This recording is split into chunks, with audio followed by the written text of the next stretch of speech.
10 trends are already in motion that will completely reshape civilization over the next 20 years.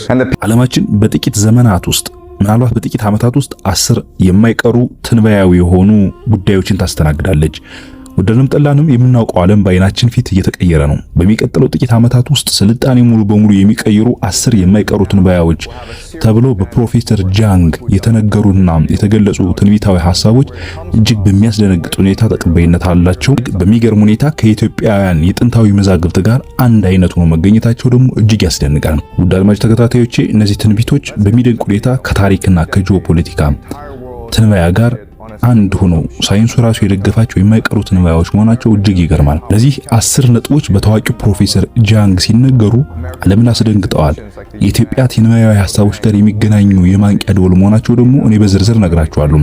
ዓለም ስትናወጥ ኢትዮጵያ የት ትቆማለች? በሚቀጥለው ቪዲዮ እነዚህን 10 የማይቀሩ ትንበያዎች ይዤላችሁ ቀርቤያለሁ።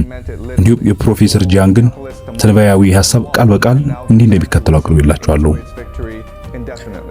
Now to be wrong, what's collapsing now isn't American strength. America remains an extraordinarily wealthy and capable country. ግምት ላይ ተመስርቶ ይሰራ ነበር።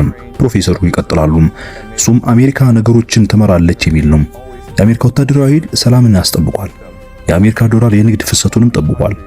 ፕሮፌሰሩ ይቀጥላሉ። አሜሪካ የቀረጸቻቸው እንደ ተባበሩት መንግስታት ድርጅት፣ የዓለም ባንክና የዓለም የንግድ ድርጅት ያሉ ተቋማት ለዚህ ኃይል ወዳጃዊ ገጽታ ሰጥተውት ነበር። በመሆኑም አብዛኛው ሰው ጨርሶ ኢምፓየር መሆኑን አላስተዋለም ነበር። ፍራንሲስ ፋኳሚ ይህንን ወቅት የታሪክ መጨረሻ ብለውታል። ፕሮፌሰሩ ይቀጥላሉ። ሊበራል ካፒታሊስት ዲሞክራሲ አሸንፏል። አሁን ደግሞ የሰው ልጅን ድሉን ለዘላለም ይደሰትበታል የሚል ነበር። ነገር ግን ይህ ስህተት ሆኖ ተገኝቷል። አሁን እየፈራረሰ ያለው የአሜሪካ ጥንካሬ አይደለም። አሜሪካ አሁንም እጅግ ባለጸጋና አቅም ያላት ሀገር ናት። እንሆ እየፈራረሰ ያለው ስርዓቱ እንዲሰራ ያደረገው ራስን መክታትና ስርዓት ወይም ዲሲፕሊን ነው። ምክንያቱም ሁለተኛው ትውልድ ሁል ጊዜ ከጥበብ ይልቅ ትዕቢትን ይሸከማል። አሁን አሜሪካ ማንንም ሳታማክር አገሮቹን በቦምብ እየደበደበች ነው። ለብዙ አስርተ ዓመታት የገነባችውን ህጎች ራሳቸው ያወጣቻቸውን መመሪያዎች ችላ ያለች ነው። ህግ አውጪው ራሱ ህጉን መጣስ ሲጀምር ህጎቹ ትርጉም ማጣት ይጀምራሉ።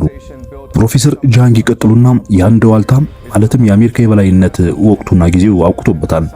እሱ ላይ የተገነቡ ሁሉ ስርዓቶች፣ ዓለም አቀፍ የንግድ መስመሮች፣ ዓለም አቀፍ ህጎች፣ ተመጣጣኝ የሆኑ ጉዞዎችና ክፍት ኢንተርኔት አሁንም በእርግጠኝነት በአሜሪካ ላይ ፍራጃይል ይሆናሉ። በጥቂት ጊዜያት የአሜሪካ የበላይነት ያበቃል ይላሉ ፕሮፌሰሩ። ሌላው የነዳጅና የኤነርጂ ቀውስ ነው። በዘመናዊ ዓለም ውስጥ ያሉ እያንዳንዱ ነገር በነዳጅ ላይ ይሰራል።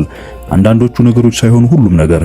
በሳህኑ ላይ ያለው ምግብ በነዳጅ ውጤት ማዳበሪያ የበቀለ ነው። የሚወስዱት መድኃኒት ከነዳጅ ውህደት የተሰራ ነው። ልብሶ፣ ስልኮ፣ ውቅያኖስ የሚያሻግሩት አውሮፕላኑ፣ ባንኮን የሚያንቀሳቅሰው የመረጃ ማዕከል ዳታ ሴንተሮ፣ ሁሉም ወደ ርካሽ የነዳጅ ኃይል ይመለሳል ይላሉ ፕሮፌሰሩ። የዘመናዊ ስልጣኔ አጠቃላይ ግንባታ የተመሰረተው በዚህ መሰረት ላይ ነው። ግጭቶች የመካከለኛው ምስራቅ የነዳጅ አቅርቦትን ሲያስተጓጉሉና ያ ነዳጅ ወደ ቻይና፣ ህንድ፣ ደቡብ ምስራቅ እስያ የሚሄድበትን የንግድ መስመር ሲዘጉ ምን ይከሰታል ብላችሁ ታምናላችሁ ወይስ ታስባላችሁ? ይላሉ ፕሮፌሰሩ። ዓለም አቀፍ ኢኮኖሚ ዝም ብሎ አይቀዘቅዝም። አብዛኞቹ መንግስታት ባላቀዱት መንገድ ይበታተናሉ፣ ይፈርሳሉ።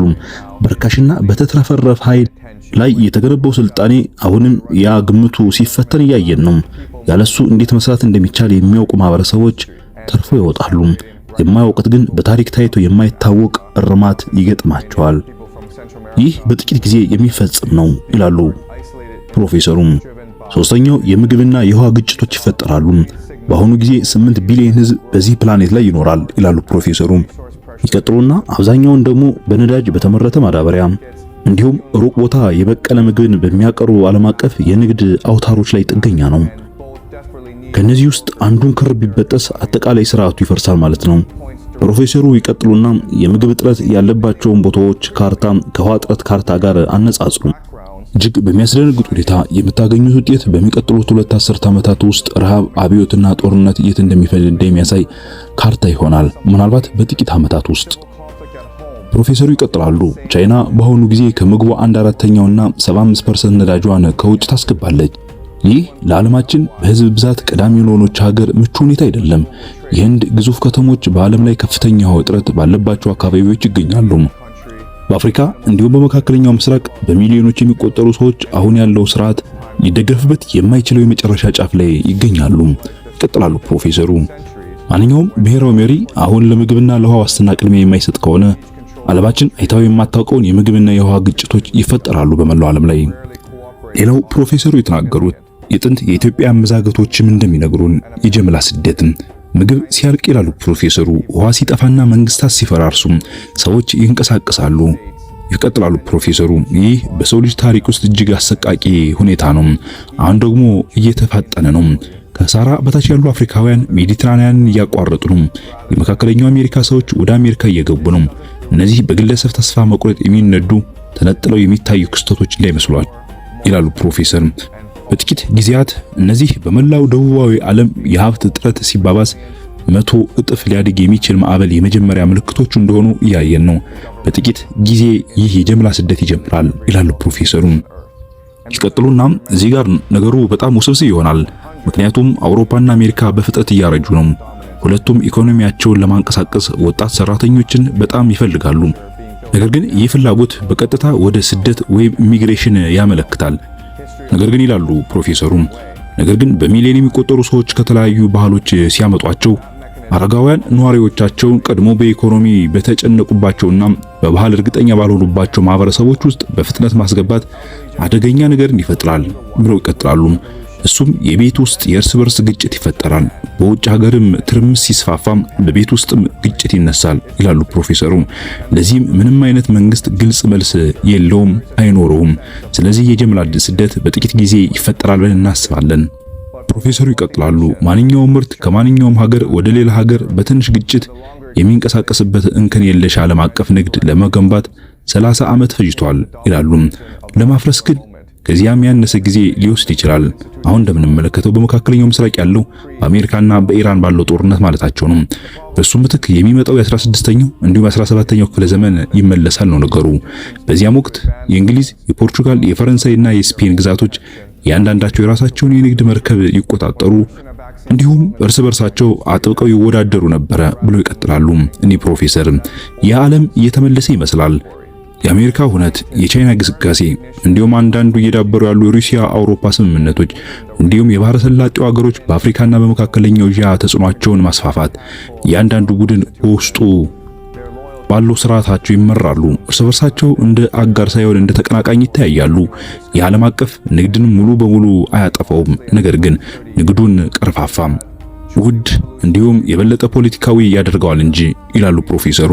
የሚናገሩት ሳይንሳዊ መላምት ጠባ የሌላቸውም የሚባሉት እኒህ ፕሮፌሰር ይቀጥላሉ።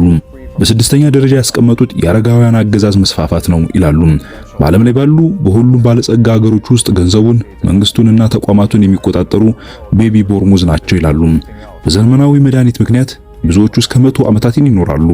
ይህ ማለት ሌላ 20 ዓመታት የፖለቲካ የበላይነት ይጠብቃቸዋል ማለት ነው። ይቀጥላሉ። ይህ በእንዲህ እንዳለም አሁን እየተገነባ ያለው የወደፊት ዓለም በትክክል የሚወርሱት ሰዎች ምንም አይነት ስልጣንና ሀብት የሌላቸው ይሆናሉ። ታሪክ ይህንን ችግር ሁል ጊዜ የሚፈታው በተመሳሳይ መንገድ ነበረም። አሮጌው ይሞታል፣ ወጣቱ ይተካል። የአሰራር አሁን እንደቀደመው አይቀጥልም ወይም አይሰራም ይላሉ ፕሮፌሰሩም። ይቀጥሉና የትኛው ሀገር ነው ስልጣኑን ያለ አብዮት ከአዛውንቶች ነጥቆ ወደ ወጣቶች ማሸጋገር የሚቻለው? የኔ ምርጡ እጩ ጃፓን ናት ይላሉ። ምክንያቱም የጃፓን የስነ ህዝብ ቀውስ እጅግ የከፋና አስቸኳይ በመሆኑ ነው። እንዲሁም የጃፓን ባህል ከምዕራባውያኑ በበለጠ የጋራ ግዴታ ስሜት ስላለው ነው ብሎ ይቀጥላሉ። ነገር ግን ለአብዛኞቹ ሀብታም ሀገራት ይህ ሽግግር በፍቃደኝነት አይሆንም። በዘገየ ቁጥር ደግሞ መጨረሻው ይበልጥ ምስቅልቅልና ዓለምን የሚያፈራርሱ አዛውንቶች ይፈጠራሉ ማለት ነው። ይህም ደግሞ በአይናችሁ በጥቂት ዘመናት ታዩታላችሁ ይላሉ ፕሮፌሰሩ። በሰባተኛ ደረጃ ሳይንሳዊ አክራሪነት ይመጣል ይለናል። ልክ እንደ ማንኛውም ተቋማዊ ስልጣን እንደሚያገኝ ሃይማኖት እሱም የራሱ ካህናት፣ ቀኖናና ካዲዎችን ፈጥሯል። ችግሩ ሳይንስ ራሱ አይደለም። ችግሩ ለሳይንስ ተብሎ የተገነቡ ተቋማት ከእውነት ይልቅ የራሳቸውን ጥበቃ ማስቀደም ሲጀምሩ ነው። ይቀጥላል ፕሮፌሰሩም።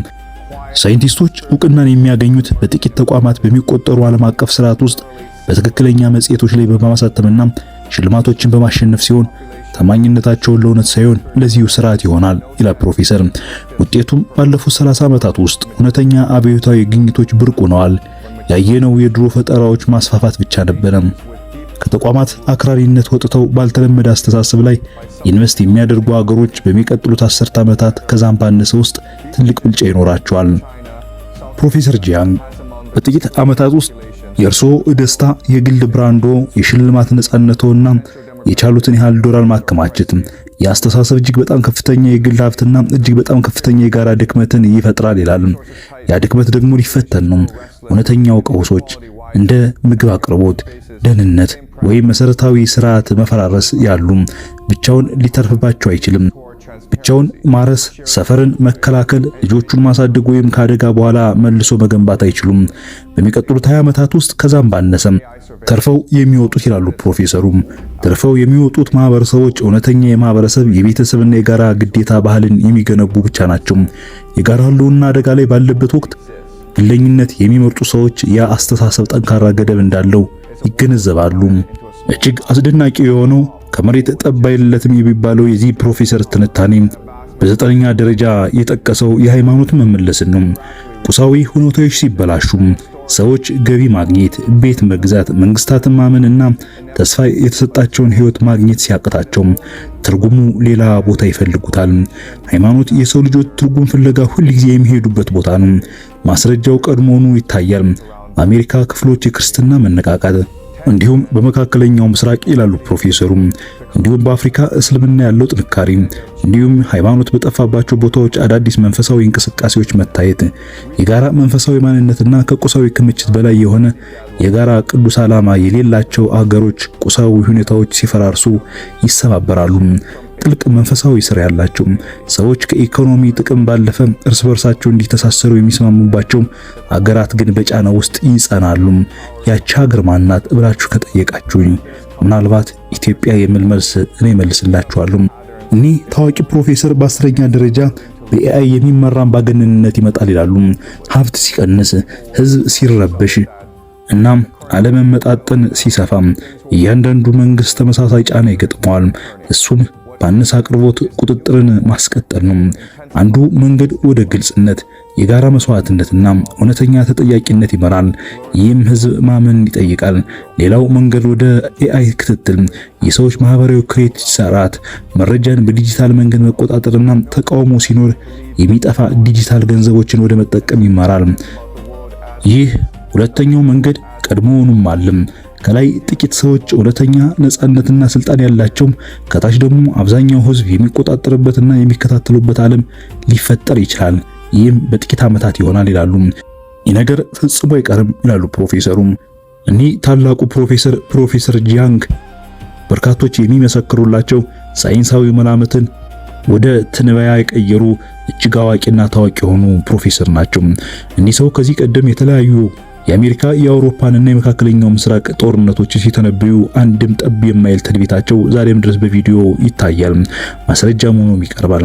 የአሜሪካ ፕሬዚዳንት ዶናልድ ትራምፕ ለሁለተኛ ጊዜ መመረጥ፣ በመካከለኛው ምስራቅ ሊፈጠር የሚችሉ ግጭቶች፣ የኢራን እንዲሁም የእስራኤል ጦርነት፣ የአሜሪካ እጅ መግባት የመሳሰሉትን ቀድሞ የተናገሩት ገና በ2023 እና በ2024 እንደነበረ ማስረጃ አውጥተው በቪዲዮ የሚደግፉና የሚከራከሩ ሰዎች አሉ። እኒህ ታላቅ ፕሮፌሰር ከተናገሩት 70 እና 80% በላይ እውን የሆነ ነው። ወደፊትም ይሆናል ተብሎ ይታሰባል። ጠቅለል ሲል ይህ ሐሳብ ፕሮፌሰሩ የአሜሪካ የበላይነት መፈራረስ፣ የርካሽ ኃይል ማብቃት፣ የምግብና የውሃ ግጭት፣ የጀብላ ስደት፣ ክልላዊ የንግድ ስብስቦች፣ የአዛውንቶች አገዛዝ መቆለፍ፣ የሳይንስ አክራሪነት፣ ከግለኝነት ወደ ማህበረሰብ የሚደረግ ሽግግር፣ የሃይማኖት መመለስና በኤአይ የሚመሩ አምባገነን ስርዓቶች ግንባታ። ፕሮፌሰሩ ሲያጠቃልሉ አብዛኛው ሰው አሁን ያለው ግጭት ሲረጋጋ ነገሮች ወደ ቀደም ሁኔታቸው ይመለሱ ይመስላቸዋል። መመለስ የለም፣ የሚመጣው አዲስ መደበኛ ኒው ኖርማል ነው ይላሉ። በመላው ዓለም የምትገኙ ውድ አድማጭና ተከታታዮቻችን የእርሱ ሐሳብ ምንድን ነው? በሐሳብ መስጫ ሳጥን ሐሳባችሁን አስቀምጡልን።